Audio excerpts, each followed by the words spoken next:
আবার মুসলমান বন্ধুগণ গভীর মনোযোগ। দুনিয়ার জমিনে এমন দুটা গুনাহ আছে যে গুনাহগুলো আল্লাহ তাআলা ক্ষমা করে দিবেন না।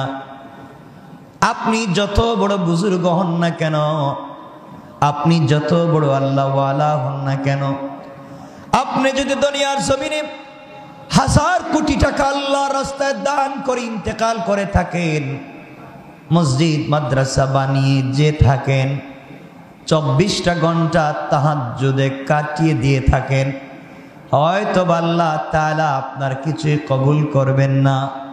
দুনিয়ার জমিনে দুটা গুনাহ করা যাবে না। আপনি নামাজ পড়েন নাই, সালাত ঠিক মতো পড়েন নাই, আপনি ঠিক মতো নামাজ পড়েন নাই, ঠিক মতো সালাত পড়তে পারেন নাই, আল্লাহ তাআলা চাইলে আপনাকে ক্ষমা করে দিতে পারে। আপনি মাগরিবের সালাতে মসজিদে আসতে পারলেন না, আল্লাহ চাইলে আপনাকে ক্ষমা করে দিতে পারে। আপনি চেষ্টা করেছেন ফজরের সালাতে মসজিদে আসবেন, আসতে পারলেন না, আপনি ঠিকমতো সালাত পড়তে পারেন নাই, আল্লাহ তাআলা চাইলে আপনাকে ক্ষমা করে দিতে পারে। আপনি ঠিকমতো রোজা রাখেন নাই, আল্লাহ তাআলা চাইলে ক্ষমা করে দিতে পারে। আপনি হজ করলেন না, আল্লাহ তাআলা চাইলে ক্ষমা করে দিতে পারে। এক কথায় আল্লাহ তাআলার হক আপনি নষ্ট করেছেন, আল্লাহ তাআলা ক্ষমা করে দিতে পারে। আপনি হয়তো বেখেয়ালে যৌবনের ধাঁধায় পড়ে আপনি জিনা করে ফেলেছেন, আল্লাহ তাআলা আপনাকে ক্ষমা করে দিতে পারে। আপনি এর চাইতে মারাত্মক অপরাধ করে ফেলেছেন, আল্লাহ তাআলা আপনাকে ক্ষমা করে দিতে পারে। আল্লাহ তাআলা বলছেন, দুনিয়ার জমিনে বান্দা যদি আমার হক নষ্ট করে ফেলে আর কোনো একটা সময় হাত উঠাইয়া আমার কাছে তওবা করে, এটা আমার বান্দার ব্যাপার আর আমি আল্লাহর ব্যাপার। আমার কাছে তওবা করলে হয়তো ক্ষমা করে দিতে পারি। দুনিয়ায় যদি তওবা না করে, আখিরাতে আমি আল্লাহ চাইলে ক্ষমা করে দিতে পারি, যদি তার ভিতরে ঈমান থাকে। আমার বন্ধুগণ মনে রাখবেন, কিয়ামতের দিনে হিসাব নিকাশের পরে জান্নাতীরা যখন জান্নাতে পৌঁছে যাবে, জাহান্নামীরা যখন জাহান্নামে পৌঁছে যাবে, আল্লাহ তাআলা ফেরেশতাদেরকে বারবার ডাক দিয়া বলবেন, জাহান্নামের সরদার মালিক, 100 বছর হয়ে যাচ্ছে জাহান্নামের দরওয়াজা বন্ধ করে দিয়েছি, তুমি খুঁজে দেখো না জাহান্নামের ভিতরে আমার কোনো বান্দা আছেনি যার ভিতরে ঈমান ছিল, যার ভিতরে ঈমান ছিল এমন কোনো বান্দা আছে কিনা একটু দেখো। ফেরেশতা খুঁজতে থাকবে, জাহান্নামে কোথাও খুঁজে পাবেন আল্লাহ নাই, কাউকে খুঁজে পাচ্ছি না। আল্লাহ তাআলা বলবেন, আবার দেখো। ফেরেশতা খুঁজতে খুঁজতে জাহান্নামের একেবারে নিচে গিয়ে, একেবারে নিচে, যার নিচে আর কিছু না এমন জায়গায় গিয়ে দেখবেন দুটা পাথরের চিপায় একটা রূহ পড়ে চিৎকার করে শুধু বলছে, ইয়া হান্নান, ইয়া হান্নান, ইয়া মান্নান, ইয়া হান্নান, ইয়া মান্নান। পাথরের চিপায় পড়ে চিৎকার করে ডাক দিচ্ছে জাহান্নামের নিচে। ফেরেশতা আল্লাহ তাআলাকে ডাক দিয়ে বলছেন, আল্লাহ তাআলা একটা রূহ চিৎকার করে করে ডাকছে। আল্লাহ বলবেন, এর অন্তরের ভিতরে সরিষার দানা পরিমাণ ঈমান ছিল, গুনাহ করেছে, নাফরমানি করেছে, আমার হক নষ্ট করেছে, আমি ক্ষমা করে দিয়েছি, তোমরা আমার বান্দাকে উঠাও, আমার বান্দাটাকে জাহান্নামের অতল গহ্বর থেকে উঠাইয়া জীবন নদীতে গোসল করাইয়া, পাক সাফ করাইয়া, হায়াতের সাগরে গোসল করাইয়া আমার বান্দাকে তোমরা জান্নাতের দিকে নিয়ে যাও। ওই সময় আল্লাহর বান্দা ডাক দিয়া বলবে, আল্লাহ তাআলা, আমি আপনার জান্নাত চাই না, আপনি আমাকে জান্নাত দিবেন বলেছেন, আমি জান্নাত চাই না, আমাকে জাহান্নাম থেকে উঠাইয়া জাহান্নামের গর্তের পারে আমাকে রেখে দেন, জাহান্নামের গেট পর্যন্ত বসাইয়া দেন, আমাকে আর কিছু করা লাগবে না। আল্লাহ রাব্বুল ইজ্জত ওয়াল জালাল জানতে চাইলেন, গোলাম দীর্ঘ বৎসর থেকে আমার কাছে শুধু চিল্লাচ্ছ আর ডাকতেছো, কোনো জিনিস জীবনে আর চাইবা না, তোমাকে জাহান্নাম থেকে উঠাইয়া দিলে আর কোনো জিনিস চাইবা না। ও বান্দা, তোমাকে কি জাহান্নামের উপরে উঠাইয়া দিলে চলবে? বান্দা জাহান্নামের উপরে উঠে গিয়েছে, ফেরেশতারা তাকে রেখে দিয়েছেন দীর্ঘদিন, এভাবেই চলে যাচ্ছে। আবার চিৎকার করে কান্না করবে আর বলবে, আল্লাহ তাআলা ও মুনিব, আপনি দয়া করে জাহান্নামের নিচ থেকে আমাকে উঠালেন, জাহান্নামের গেট পর্যন্ত বসায় রেখে দিয়েছেন। আল্লাহ তাআলা ওখান থেকে জান্নাতের গেট দেখা যায়, জান্নাতের ভিতরে তোমার বান্দারা ঘুরে আমি দেখতে পাই। আল্লাহ তোমার কাছে জীবনে আর কিছুই চাইব না, তুমি কি আমাকে একটু জান্নাতের গেটের কাছাকাছি নিয়ে দিবা? আমাকে তুমি জান্নাতের কাছ পর্যন্ত পৌঁছায়া দাও, আমি ওখানে বসে বসে বসে বসে বাকি সময়টুকুন কাটাইয়া দিতে চাই। আল্লাহ তাআলা বলবেন, বান্দারে এটাই কিন্তু তোমার চাওয়া শেষ, আর চাইতে পারবা না। তোমার অন্তরের ভিতরে সরিষার দানা পরিমাণ নেক আমল ছিল, রব তোমাকে জাহান্নাম থেকে উঠে দিয়েছি, এরপরে তুমি চাইলা জান্নাতের কাছাকাছি গেট পর্যন্ত পৌঁছে দিলাম, যাও। ওখানে তাকে পৌঁছে দেওয়া হলো। জান্নাতের গেট যখন খুলে দেওয়া হয়, জান্নাতের নিয়ামতের সুবাসগুলো তার বডিতে লাগে। আল্লাহু আকবার বলেন। তার বডিতে জান্নাতের সুবাস লাগতে থাকে, জান্নাতের নিয়ামতগুলো লেগে যায়। জান্নাতের ভিতরে তাকায়া দেখে তার কত বন্ধু দুনিয়ার জমিনে ঠিক মতো সালাত পড়েছে, সে ঠাট্টা বিদ্রুপ করেছে। সে তার পাশের দোকানি নামাজ পড়ার কারণে আজকে জান্নাতি। তার ঘরের পাশের লোকটা গরিব ছিল, 3 বেলা খেতে পারতো না, আজকে জান্নাতি। আর তিনি দুনিয়ার জমিনে কোটি টাকার দালানে ঘুমাইছে না, আজকে জাহান্নামী। তাকাইয়া দেখতেছে কত গরিব মানুষ জান্নাতে ঘুরে, তার সহপাঠী কত বিজনেসম্যান জান্নাতে ঘুরে, সে জাহান্নাম থেকে উঠে আসছে, জান্নাতের গেটে বসে বসে কান্দে। আল্লাহ রাব্বুল ইজ্জত ওয়াল জালাল ডাক দিয়া বলছেন, বান্দা এবার কান্না করো, ব্যাপার কি? গোলাম ডাক দিয়া বলছে, আল্লাহ তাআলা আমি কান্না করি শুধু আপনার জন্যে, আমার জন্যে কান্না করো কেন? আয় আল্লাহ তাআলা, এই জন্যে কান্না করি, আমি তো গুনাহগার, আপনার নাম তো আজিজুল গফফার। আয় আল্লাহ তাআলা, আপনি আমাকে জাহান্নাম থেকে উঠিয়ে দিয়েছেন, জান্নাতের গেট পর্যন্ত পৌঁছে দিয়েছেন। আয় আল্লাহ তাআলা, এত কিছু আপনি আমাকে করে দিয়েছেন, আমি জীবনে আর কোনো জিনিস চাইব না। আল্লাহ রাব্বুল ইজ্জত ওয়াল জালাল বলছেন, তুমি তো বারবার বলতো চাইবা না, আবার চাও।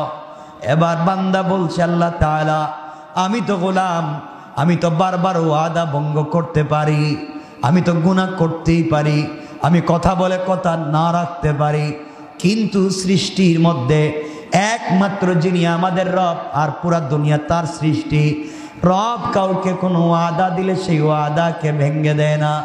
আল্লাহ জান্নাত কত সুন্দর দেখা যায়, তোমার কাছে আমি জান্নাত চাই না, জান্নাতে বসবাস করার কথাও বলি না, আমাকে একটা বার জান্নাতের ভিতরে দেখবার সুযোগ দাও, আমি জান্নাতের ভিতরে যাব, জান্নাত দেখে কথা দিলাম, ওয়াদা দিলাম বের হয়ে আসবো, যদি বের না হতে চাই আপনি ঘাট ধরে আমাকে বের করে দিবেন, আমাকে একটা বার ভিতরে ঢুকবার সুযোগ দেন।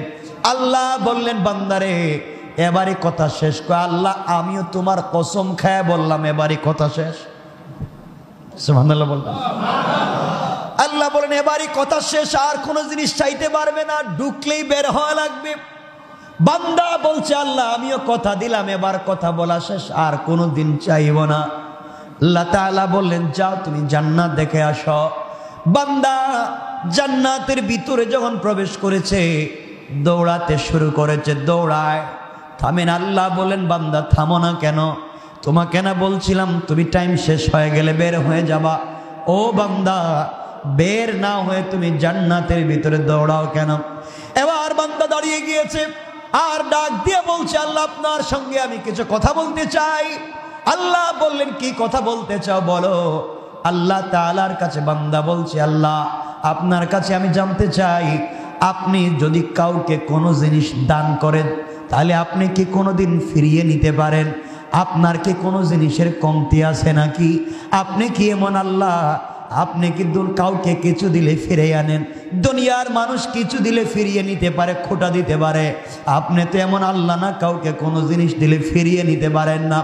আপনি কোরআনে কারীমের ভিতরে বলেছেন, কাউকে যদি আপনি জান্নাতে প্রবেশ করান আর জীবনে বের করবেন না, আমাকে যেহেতু ঢুকাইয়া দিয়েছেন, আপনি কেমনে আমাকে বের করতে চান? তাহলে তো আদা ঠিক থাকবে না। আল্লাহ রাব্বুল ইজ্জতুল জালালের রহমতের সাগরে জোশ উঠে গিয়েছে। আল্লাহ বললেন, বান্দা তোমাকে বের করতে চাই না, তুমি বলো কেমন জান্নাত চাও? যেই জান্নাত চোখে দেখা যায় তার চাইতে 10 গুণ বড় জান্নাত তোমাকে দিতে চাই। আমি বুঝাতে চাইলাম, দুনিয়ার জমিনে আপনি যত অন্যায় করেন না, ফরমানি করেন, রব চাইলে ক্ষমা করে দিয়ে জান্নাত দিতে পারে। কিন্তু আল্লাহ বলেছেন, বান্দা 2টা গুনাহ যদি কোনোভাবে করো আমি ক্ষমা করব না। 2 গুনাহ করলে আল্লাহ তাআলা বলেছেন ক্ষমা করবেন না, বাকি সব তিনি ক্ষমা করে দিতে পারেন। 1 নাম্বার গুনাহ হলো বান্দার হক। বান্দার হক যদি আপনি নষ্ট করেন, বান্দাকে যদি আপনি কোনোভাবে কষ্ট দেন, লেনদেন করেন, টাকা পয়সা মেরে খান, জায়গা জমিতে ভুলভাল দলিল করেন, কারো জায়গায় ইচ্ছামতো দখল করেন, মানুষকে কষ্ট দেন, মানুষের রাস্তা বন্ধ করেন, সারাদিন চিন্তায় থাকেন কেমনে মানুষকে কষ্ট দিবেন, সারাদিন পরামর্শ করেন কেমনে অমুককে তমুককে কষ্ট দেওয়া যায়। দুনিয়ার জমিনে কোনোভাবে যদি আপনার কাছ থেকে সরিষার দানা পরিমাণ কোনো বনিয়াদম কষ্ট পায়, আল্লাহ তাআলা বলছেন আমি ক্ষমা করব না। এই বিচার আমার কাছে নাই। সে বদলা যদি নিতে চায়, সে ক্ষমা না করা পর্যন্ত আমি তোমাকে ক্ষমা করব না।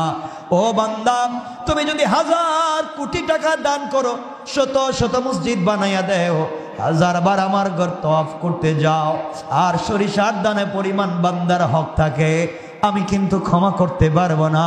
সুতরাং দুনিয়ার জমিন থেকে জান্নাত পর্যন্ত যেতে হলে 1 নম্বরে বান্দার হক থেকে নিজেকে বাঁচিয়ে রাখতে হবে। কথা বলেন, কথা বলেন না কেন? বান্দার হক নষ্ট করা যাবে না, বান্দাকে কোনোভাবে কষ্ট দেওয়া যাবে না, মানুষকে কোনোভাবে কষ্ট দেওয়া যাবে না, টাকা খায়া গ্রামের বিচার করা যাবে না, জায়গা জমি দখল করা যাবে না, ভাই বোনকে ঠকানো যাবে না, মা বাপকে ঠকানো যাবে না, স্ত্রী সন্তানকে ঠকানো যাবে না, আত্মীয় স্বজনকে ঠকানো যাবে না। যার যে হক আছে হক আপনি পৌঁছে দিবেন। কারো উপকার করতে না পারেন, ক্ষতি করতে যাবেন না। কারণ বান্দা, আল্লাহ তাআলা বলে দিয়েছেন, বান্দার যখন হক নষ্ট করা হয়, যে হক নষ্ট করে তার নাম জালেম, যার হক নষ্ট হয় তার নাম মাজলুম। আর আল্লাহ রাব্বুল ইজ্জত ওয়াল জালাল বলে দিয়েছেন, কিয়ামতের দিন কোন জালেমের দিকে আমি তাকাবো না, কোন জালেমের কথাও শুনবো না, আর মাজলুম যে হবে তার হিসাব নিব না, বিনা হিসাবে জান্নাত দিতে চাই। সুবহানাল্লাহ, জোরে বলেন। এই জন্য দুনিয়ার জমিনে চলার পথে আমরা যদি ঠকে যাই, কেউ যদি আমাদেরকে কষ্ট দিয়ে থাকে, আমাদের হক নষ্ট করে থাকে, আমাদের জায়গা জমি দখল করে থাকে, আমাদের টাকা পয়সা মেরে খেয়ে থাকে, আমাদেরকে কষ্ট দিয়ে থাকে, সুযোগ থাকলে ক্ষমা করে দিবেন। হয়তো আল্লাহ আপনাকে বড় করে দিবেন, কিয়ামতের দিন হয়তো আপনি তাকে ক্ষমা করবেন না। আপনাকে যদি কেউ কষ্ট দেয় আর আপনি যদি মাজলুম হয়ে যান, গভীর রাত্রে হাত উঠে চোখ থেকে পানি ছেড়ে দেন। আল্লাহ রাব্বুল ইজ্জত ওয়াল জালাল বলেছেন, কোন জিনিস দিয়া আমার তখতে তৌসকে, আমার আরশে আজিমকে কাঁপানো যায় না, কিন্তু মাজলুমের চোখ থেকে 1 ফোঁটা পানি পড়ে গেলে আমার পুরা আরশ যেন কেঁপে যায়।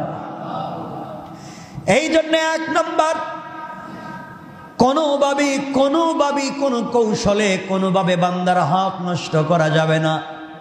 যার যত হক আছে, যার যত প্রাপ্য আছে তাকে পৌঁছে দেওয়া লাগবে ইনশাআল্লাহ। না, যার যে প্রাপ্য আছে পৌঁছে দিবেন, হক নষ্ট করবেন না। আপনি বড় মানুষ, আপনি এলাকার বড় মানুষ, আপনি বাড়ির বড় ভাই, আপনি জায়গা জমি নিজের নামে নামজারি করালেন, প্রিন্ট করালেন, দলিল করলেন, বুয়া বানালেন, আপনি জায়গা জমি দখল করলেন, সব বাড়িতে থাকবে, সব দুনিয়ায় থাকবে, আপনাকে কিয়ামতের দিন হিসাব দেওয়া লাগবে। এই জন্যে এগুলা সব ভুলে যান, মানুষকে কষ্ট দেওয়া যাবে না। আজকাল গ্রামগঞ্জে দেখবেন মানুষকে, বা ঢাকা শহরেও দেখবেন মানুষকে যারা কষ্ট দেয়, মানুষের হক যারা মেরে খায়, ইন্তেকালের সময় কিন্তু তাদের বহুত কষ্ট হয়। কথা বল, এটা বহুত কষ্ট। মানুষের হক নষ্ট করলে মরার সময় কষ্ট হবে। তাহলে 1 নাম্বার, বান্দার হক নষ্ট করা যাবে, বলেন না যাবে। 2 নাম্বার, শিরিক করা যাবে। আল্লাহ রাব্বুল ইজ্জত ওয়াল জালাল বলেছেন, ইন্নাহু মাইয়ুশরিক বিল্লাহ ফাকাদ হারামাল্লাহু আলাইহিল জান্নাহ ওয়া মাওয়াহুন নার। আল্লাহ রাব্বুল ইজ্জত ওয়াল জালাল বলে দিয়েছেন, যারা আমি আল্লাহর সঙ্গে শরীক করলো, হারামাল্লাহু আলাইহিল জান্নাহ, তার জন্য জান্নাত একেবারে হারাম। ওয়া মাওয়াহুন নার, তার অরিজিনাল ঠিকানা জাহান্নাম। ওয়া মা লিয-যালিমিনা মিন আনসার, কিয়ামতের দিনে কেউ তাকে সাহায্য করতে পারবে না। তাহলে বোঝা গেল শিরিক করলে অরিজিনাল ঠিকানা জাহান্নাম, পাবলিকের হক মেরে খাইলে অরিজিনাল ঠিকানা বলেন কেউ মাফ দিবে? কেউ মাফ করাবে? আল্লাহ মাফ দিবেন? শিরিক মাফ হবে না। মানুষের হক মাফ হবে, মাফ করাতে চাইলে দুনিয়ায় মৃত্যুর আগে যার হক নষ্ট করছেন তার হক তাকে পৌঁছে দেন। আপনারা মনে করছেন আস্তাগফিরুল্লাহ আস্তাগফিরুল্লাহ আস্তাগফিরুল্লাহ, এটার নাম মনে হয় তওবা। এটা তো ভুয়া জিনিস। পাবলিক রে মাইরা খাইয়া সারাদিন আস্তাগফিরুল্লাহ বলে কোনো সওয়াব নাই। পাবলিক রে ঠকাইয়া রাত দিন আস্তাগফিরুল্লাহ বলার মধ্যে কোনো সওয়াব, বলেন কোনো সওয়াব? তওবা হচ্ছে যার যে হক তার কাছে হক পৌঁছে দেওয়া, এটার নাম তওবা। কথা বুঝতে পেরেছেন? এজন্য যারা কলেজে পড়েন, ইউনিভার্সিটিতে পড়েন, আপনি ইউনিভার্সিটির কাছাকাছি কত ক্যান্টিন আছে, আপনি কত সিঙ্গারা সমোসা খাইছেন, কত রং চা খাইছেন। আঙ্কেল বিল দিমুনে, এই যে দিমুনে বলছিলেন আর নাই, হয় না এগুলা? আমরাও তো পড়ে আসছি। বিকালে নাস্তার টাইমে চা খাইছেন দিমুনে, আগামী মাসে আব্বা টাকা পাঠাইলে কই? হয়তো আপনি এখান থেকে চলে গিয়েছেন, অন্য জায়গায় চাকরি নিয়েছেন, আপনি সব ভুলে গিয়েছেন। হয় না এগুলা? আপনি এখানে একটা বাসা ভাড়া নিয়েছেন, এক মুদি দোকান থেকে আপনি হয়তো কোনো জিনিস 2, 4, 5, 10, 20 টাকা নিয়েছেন, ভুলে গিয়েছেন। এই যে হক, মাফ হওয়ার কোনো সম্ভাবনা নাই, কোনো সম্ভাবনা নাই। ওটা আল্লাহর খাতায় লেখা আছে, কিয়ামতের দিন বাইর করে দিবেন। বলবেন ইকরা কিতাবাকা, পড়ো তোমার এই কিতাব, কাফা বিনাফসিকাল ইয়াওমা আলাইকা হাসিবা। যা করে আসছিলা পিছনে, এই যে দিলাম, পড়ে পড়ে দেখো ঠিক আছে নি। এখন ওই সিঙ্গারা সমোসার হিসাব দেওয়া লাগবে, ওই রংচার হিসাব দেওয়া লাগবে। এজন্যে আমরা এগুলো দেখবো। আমরা চাকরির সুবাদে বিভিন্ন জায়গায় বসি, আমরা ঋণ করি, আমরা টাকা পয়সা দোকান থেকে কিছু খাই, হয়তো টাকা দেই না। এরপরে দেখবেন রিক্সাওয়ালারে আমরা ভাঙতি দেওয়ার সময়, ভাই এই টাকাটা নেন, 2 টাকা ভাঙতি নেই, অন্য দিন। আচ্ছা, অন্য দিন কি রিক্সাওয়ালারে পাওয়ার সম্ভাবনা আছে? তো বলেন তো, আপনারা তো বলেনি যে অন্য দিন যদি দিমুনে বাড়াইয়া, বলেন না কথাগুলো অনেকে? অন্য দিন দিবেন বাড়াইয়া, তো অন্য দিন পাইলে না এনে দিবেন। এটা করবেন না। পাবলিকের হক বড় সেনসিটিভ ব্যাপার। কোনো তাহাজ্জুদে কাজ হবে না, কোনো সাজদায় কাজ হবে না, কোনোভাবেই কাজ হবে না। এগুলো মাফ নিতে হয়। এজন্যে আল্লাহর ওয়াস্তে আমরা কোনোভাবেই বান্দার হক নষ্ট করব? সবাই বলেন না, নষ্ট করব, শিরিক করব। এই 2টা জিনিস মাথায় রাখবেন। আল্লাহ রসুল বলছেন, তোমরা আমাকে 2 জিনিসের গ্যারান্টি দাও। এই হাদিসে এই হাদিসে আল্লাহ রসুল বলছেন তোমরা আমাকে দুই জিনিসের গ্যারান্টি দাও, একটা হচ্ছে বান্দার হক মেরে খাবা না, আল্লাহর সঙ্গে শিরিক করবা না, আমি তোমাদেরকে জান্নাতের গ্যারান্টি দিলাম। অন্য হাদিসে বলেছেন তোমরা তোমাদের মুখকে হেফাজত করো, লজ্জাস্থানের হেফাজত করো, আমি তোমাদেরকে জান্নাতের গ্যারান্টি দিলাম। তে আমরা এখানে শুধু আমি এতটুকুন বলছি, আমরা বান্দার হক নষ্ট করব না, আর কথা বলেন না শিরিক বুঝেন তো, আল্লাহর সাথে শরিক করা, অংশীদার বানানো, মত মনে করা, আমরা এগুলো করব না। দোকান না খুললে পেট চলবে না, ছেলে বিদেশ থেকে টাকা না পাঠালে আমার চলবে না। ছেলে যখন বিদেশে ছিল না চলতো না আপনার, কথা বলেন না কেন? দোকান যখন বন্ধ ছিল চলে নাই আপনার। তো এই ছোটখাটো কথাও শিরিক হয়ে যায়, মানে রাখবেন এগুলার থেকেও আমাকে বাঁচতে হবে। শিরিক ফি জাত, শিরিক ফি সিফাত, শিরিক ফিল আমাল, আমলি শিরিক থেকে বাঁচতে হবে, জাতে শিরিক থেকে বাঁচতে হবে, সিফাতে শিরিক থেকে বাঁচতে হবে ইনশাআল্লাহ। কয় জিনিস? আজকের পুরো আলোচনা থেকে আমরা বাঁচবো কয় জিনিস থেকে? এক, বান্দার নষ্ট করা যাবে। দুই, শিরিক করা যাবে। আপনি নামাজ পড়েননি, আল্লাহর কাছে জবাব দিবেন। রোজা রাখেননি, আল্লাহর কাছে জবাব দিবেন। হজ করেননি, আল্লাহর কাছে জবাব দিবেন। আল্লাহ চাইলে ক্ষমা তো করে দিতে পারেন। একজন রোজা রাখে নাই, হজ করে নাই, যাকাত দেয় নাই, কুরবানি করে নাই, কিচ্ছু করে নাই, কিন্তু মরার আগে হয়তো এমন ছোট এক সেকেন্ডের কোনো একটা আমল করছে, আল্লাহর কাছে এটা ভাল লাগছে। এই আমলটুকু আল্লাহর কাছে ভাল লাগছে, আল্লাহ তার জিন্দগির পুরো আমল নামার গুনাহকে মিটাইয়া দিবেন। ইল্লা শিরিক করলে ওটা থাকবে, ওটা মিটবে না। পাবলিকের হক নষ্ট করলে ওটা থাকবে, ওটা মিটবে না। এজন্য আমরা এই দুই জিনিস থেকে নিজেকে বাঁচাবো। সবাই বলেন ইনশাআল্লাহ। আল্লাহ আমাদের কবুল করো, আমিন। ভিডিওটি যদি আপনাদের ভালো লেগে থাকে অবশ্যই লাইক, কমেন্ট, শেয়ার করতে ভুলবেন না। আর এইরকম নতুন নতুন ভিডিও পেতে চ্যানেলটাকে সাবস্ক্রাইব করে বেল আইকনটি প্রেস করে রাখুন। দেখা হচ্ছে পরবর্তী ভিডিওতে। আসসালামু আলাইকুম ওয়া রাহমাতুল্লাহি ওয়া বারাকাতুহু।